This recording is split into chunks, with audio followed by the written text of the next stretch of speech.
Assalamualaikum warahmatullahi wabarakatuh. Nama saya Dinda Syafitri dari NIM 2004, kelompok 1, mata kuliah metode perencanaan pendidikan. Kali ini saya akan mempresentasikan tentang proses perencanaan pendidikan. Yang pertama adalah pengertian perencanaan pendidikan. Perencanaan pendidikan adalah proses yang menetapkan keputusan berkaitan dengan tujuan-tujuan yang akan dicapai ataupun sumber-sumber yang akan diberdayakan dengan menggunakan teknik atau metode yang dipilih secara tepat untuk melaksanakan tindakan selama kurun waktu tertentu agar penyelenggaraan pendidikan dapat dilaksanakan secara efektif, efisien, dan bermutu. Yang kedua tentang pengambilan keputusan perencanaan. Pengambilan keputusan perencanaan ini merupakan kegiatan memimpin yang dapat kita temui pada semua tingkatan dalam bidang manajemen. Pada umumnya, suatu keputusan dibuat dalam rangka untuk menyelesaikan ataupun memecahkan permasalahan atau persoalan. Sebagian besar kegiatan analisis atau masalah ini akan menghasilkan pemecahan masalah melalui teknik-teknik yang telah dipilih. Selanjutnya, menyusun skala prioritas.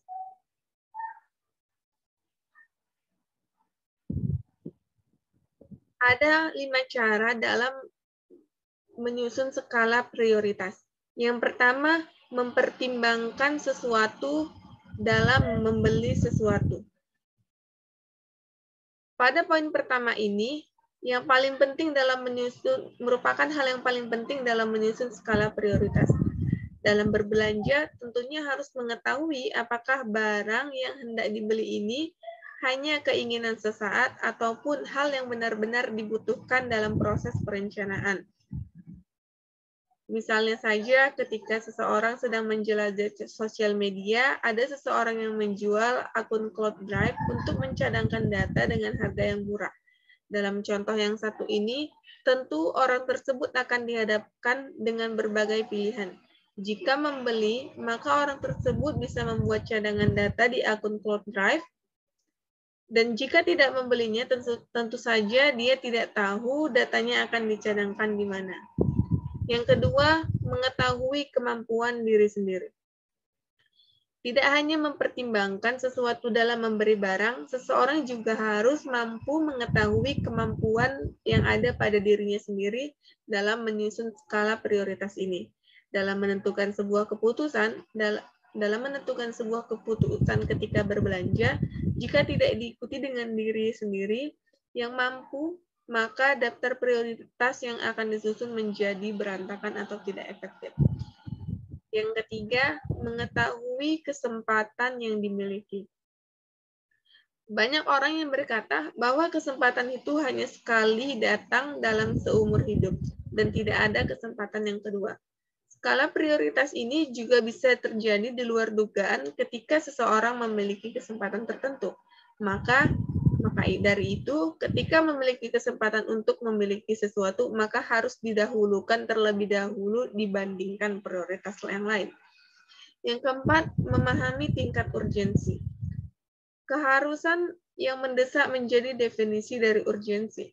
Tingkat urgensi sangat berpengaruh pada skala prioritas seseorang, sehingga seseorang harus memahami tingkat urgensinya. Yang terakhir ataupun yang kelima, mempertimbangkan kebutuhan masa depan. Sesuatu yang sulit sering terjadi dalam diri seseorang adalah menentukan skala prioritas, karena jika salah atau jika tidak efektif, maka seseorang tersebut bisa menyesal. Selanjutnya ada tahapan dalam proses perencanaan. Kegiatan perencanaan adalah kegiatan yang sistematik, sekuensial, dan karena itu kegiatan-kegiatan dalam proses penyusunan perencanaan ataupun pelaksanaan perencanaan bisa memerlukan tahapan-tahapan berikut. Yang pertama ada mengidentifikasi permasalahan. Mengidentifikasi permasalahan merupakan gambaran dan rumusan batasan perencanaan pendidikan. Langkah ini menjadi sangat penting dan strategis karena setiap kegiatan yang akan dirumuskan dalam proses perencanaan harus diarahkan dalam kerangka pemecah masalah. Yang kedua, menetapkan alternatif. Penetapan alternatif merupakan upaya yang dipakai untuk merealisasikan perencanaan strategi dan tujuan perencanaan tersebut ke dalam bentuk metode, prosedur, dan koordinasi. Yang ketiga, perumusan rencana. Perumusan perencana ini akan memberikan kontribusi yang besar jika dapat menilai efektivitas berbagai program yang ditangani. Yang keempat, ada evaluasi.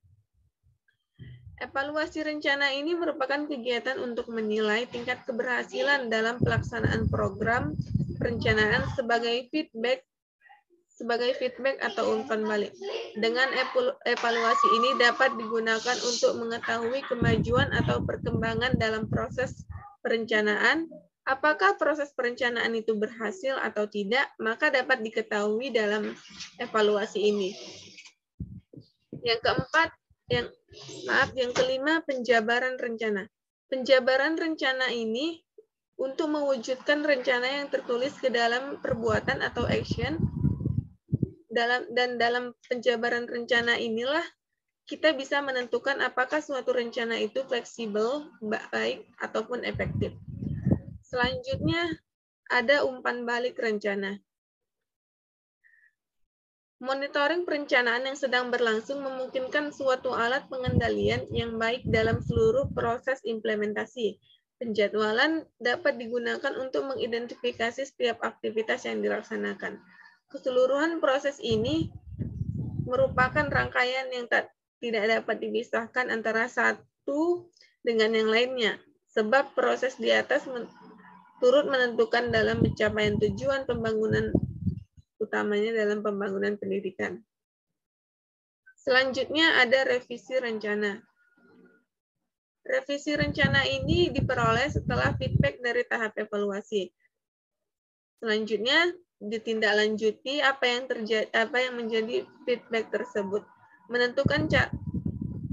Revisi rencana ini menentukan cara bagaimana mengadakan perubahan dalam penyusunan rencana.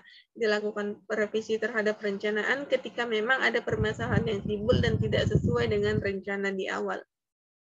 Selanjutnya ada perhitungan biaya. Perhitungan biaya ini untuk menghitung semua kebutuhan yang sudah diidentifikasikan di masa yang akan datang. Perhitungan biaya dilakukan dengan menggunakan satuan biaya atau standarisasi yang berlaku untuk setiap kelompok ataupun setiap organisasi yang merasa membutuhkan biaya serta memperhatikan fluktuasi harganya.